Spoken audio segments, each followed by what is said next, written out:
Today we are going to look at two different screens which are important for reviewing our completed requisition forms. The first screen we will use to see what stage our requisition form is in: approved as a requisition, approved as a purchasing order, pending, or an invoice. The second will tell us who we will need to approve our requisition and if they have or have not approved. It is important to note that these screens are only for review purposes. You will only be able to see information on these screens. It is not possible to make any changes to the requisition form from these screens. We will access these two screens through Banner. We will enter under the production database.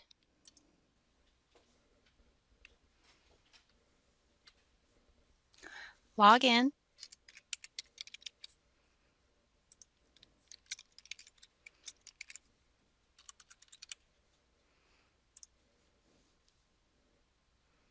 And enter FOIDOCH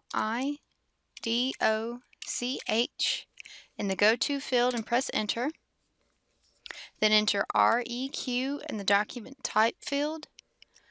Press Tab and enter the number for the requisition we wish to view and press Next Block. It will bring us to the review screen.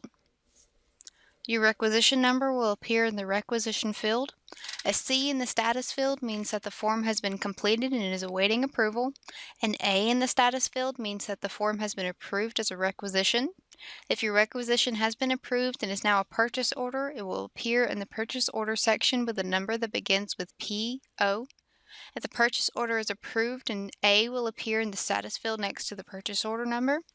If your purchase order is now an invoice, it will appear in the invoice section with a P in the status field to show that it's still pending. If our requisition has not been approved, we can go back to our home page and click to see who else needs to approve our requisition form. To go to this screen, we will type in FOAAINP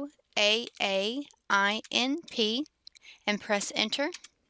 Then we will enter the requisition number we wish to view in the document field and hit Next Block. You should note that a requisition cannot be viewed if it has already been approved. This is only for requisitions that are not approved yet. But since our requisition has not been approved, we will be able to see the department that needs to approve the form. If we click on the department, it will show us who in the department must approve the form. We have now finished going over the screen to allow us to view the status and approval states of our completed requisition.